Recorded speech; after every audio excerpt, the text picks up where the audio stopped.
never hurt nobody. Honestly, and look at me. They took away all my rights. But anyway, sabi ko nga, there's nothing to fear because I never hurt nobody in my life. I help a lot of people actually. But anyway, have a good night.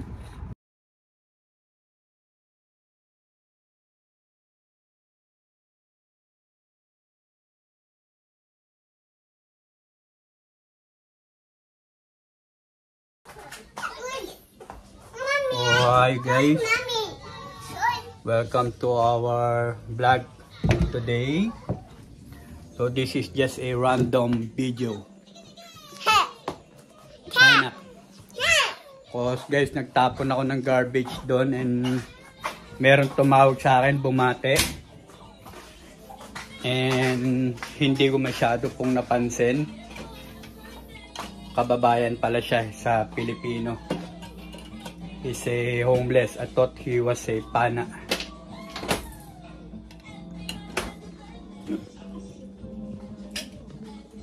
So try natin siyang bigyan ng kahit konting panlaman dyan. And masusuot na damit. Because still kahit na sa summer na po, malamig pa rin. And bigyan natin siyang $20. Yeah, let's see the guy na. So let's go. So guys, bibigyan natin siya netong ding dong. Binigay ni Love and Happy yung peanuts. And bigyan natin siya chocolate. Tsaka yung protein shake, yung milk. There. Kahit papaano makatulong tayo sa taong nagugutom. There. Skyflakes. So bigyan natin siya nito guys. Bigyan natin siya ng konting pagkain, pang hygiene. Kawawa naman. Let's go.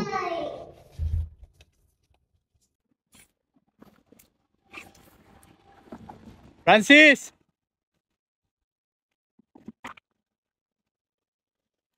Ka Francis! Naku, nawala. Tingnan natin dito guys. So wala si Kuya Francis pa. There. See that guys? So hindi niya pa binubuksan yung dalawang water bottle natin and yung baby wipes. Baka naglilibot-libot siya. Yan lang siya natutulog guys. There.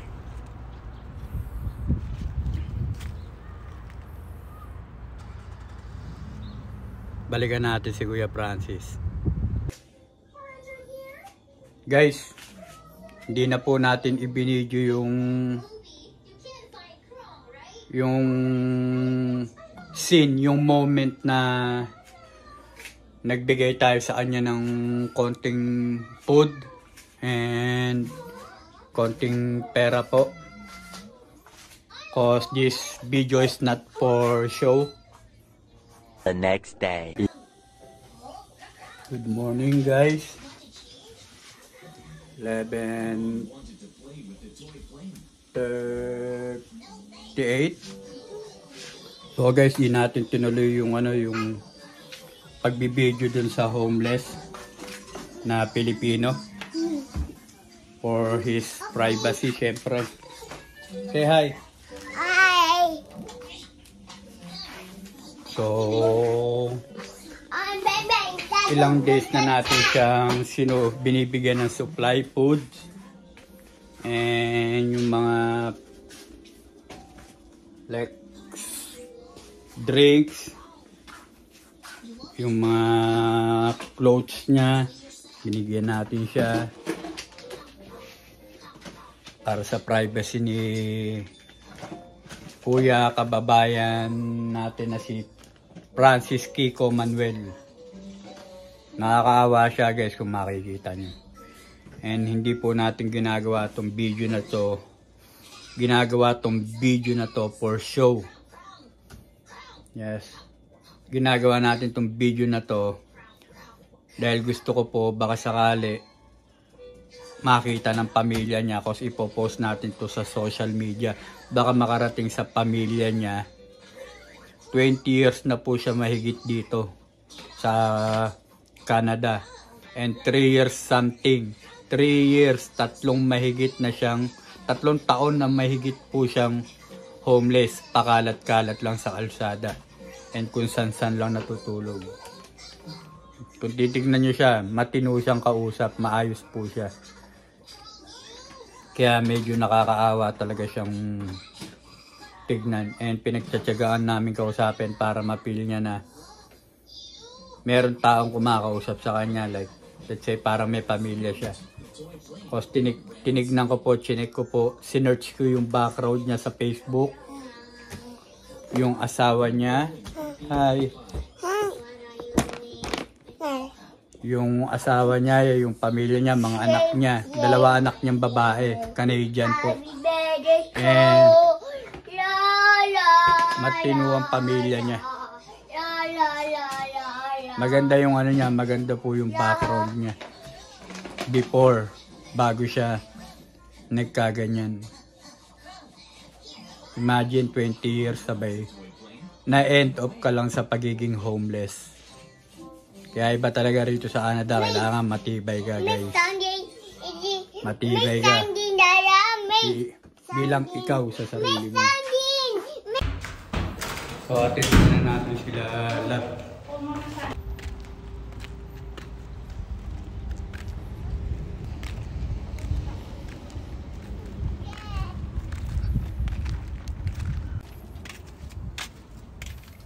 Bye now. Bye-bye na, May. Good boy ikaw kay Wawa, ha? Good boy ka, May, ha? Bye. Good boy ikaw, ha? Siya ito, Wawa and Wawa. Love you.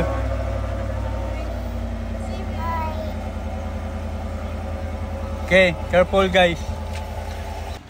Careful, guys. Careful, love. Yeah. Bye. Papakita ko po sa inyo kung saan siya nag-i-stay. Hi, Nay. Hi po. Okay naman po. Doon siya nag-i-stay, guys. Yung black na car na ano, SUV. Abandoned SUV. So, dyan siya natutulog. Papasilip ko sa inyo.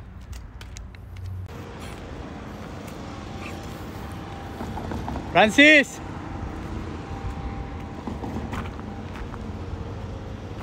Ka Francis! Pasok muna tayo sa loob. Luto muna tayo guys. Luto muna tayo.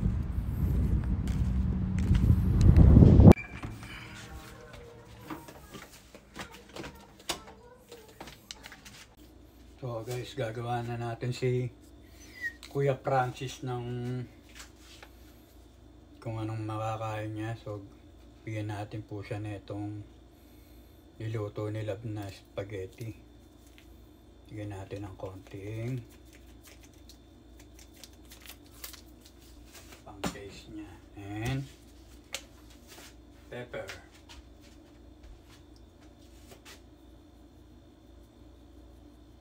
Konting. There. Microwave natin guys. So good na yung mushroom soup ni Kuya Francis guys. Meron na siyang spoon.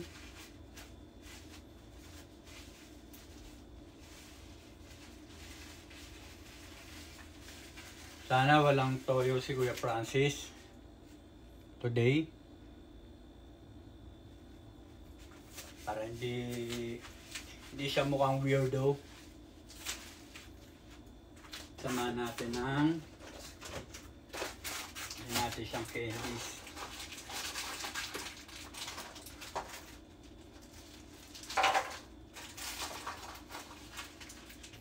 Dalhin natin sa kanya sa labas to guys. Para sa ganun makakain na siya. Diyan ka muna. So, labas na tayo guys. Abot natin sa inyo yung pagkain niya. And sana hindi po siya weird kausap today. Because sometimes pag nalilipasan po siya ng gutom, napapansin ko meron something siyang mga binabanggit. Maybe because of his past, yung hate niya. So, let's see. There.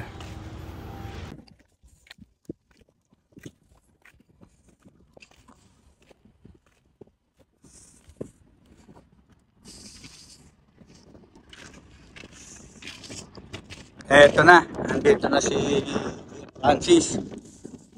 There. Yeah, naka-YouTube ba yan? Hello, what's up? You know, I'm back, Jack! I'm just kidding you. This man, Kain ka na kuya. yeah. Naka-ano ba yan? Naka-on tayo? Hotel? This man is, you know, actually, sa totoo, yung mga gangster, yung mga user o naging addict or whatever, you can't compare their heart to a normal person, trust me. Yung mga hindi gumagamit na ganyan, whatever, they know. You know, that's who we are, you know. We are not a bad person. Anyway, ladies and gentlemen, ito here, right here. Ano to? Thank you so much. Ano ba, may? Kaya ito, tao Huwag mo na nang to. pakita yan. Hindi, kaya itong tao na you're not supposed to give me a money. Actually, the food you gave me every day for you and your wife it's amazing. And I do appreciate it. Kaya sabi ko nga dito sa tao na to, if one day, ako once again, you know, to start the beginning, for I don't know how many beginning, you know, and ibibili ko ng truck to, trust me, maniwala ka. No, we don't need that. How many times I I know, told you that? I know you don't No. need it, but to me, No, kuya, yung No. makakain ka lang. I know, but the thing is, hindi naman ngayon, hindi naman ako ganito forever. There's no hell way, no. Hindi ako ganito forever.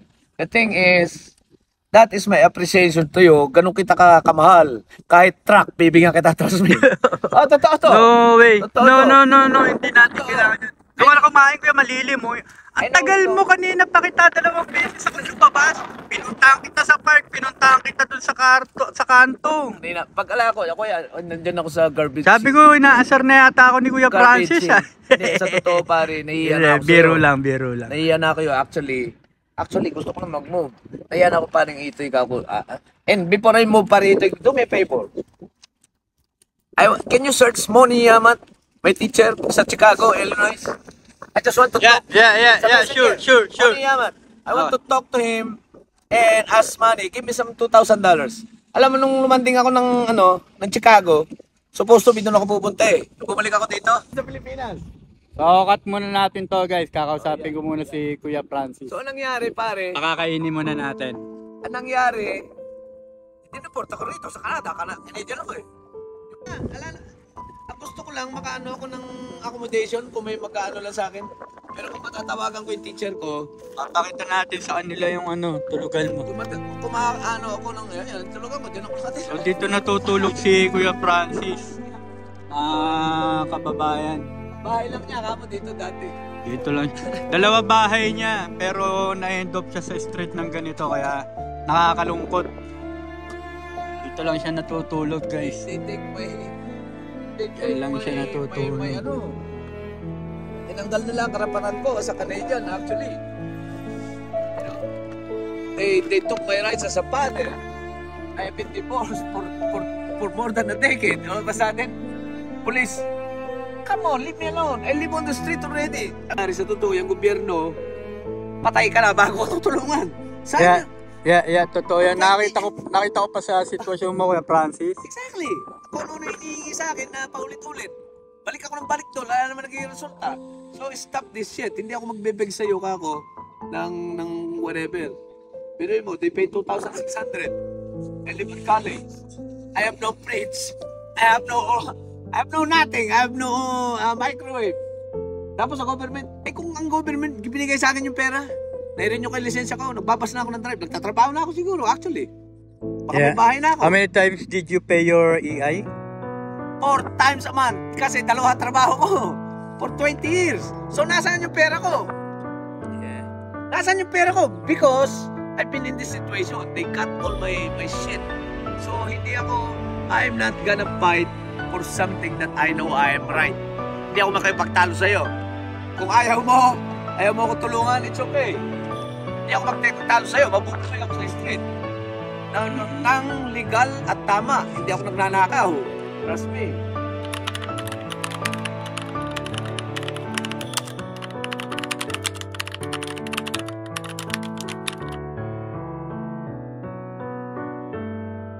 Good night, everyone. So this is me once again. Never hurt nobody. Honestly, and look at me. They took away all my rights.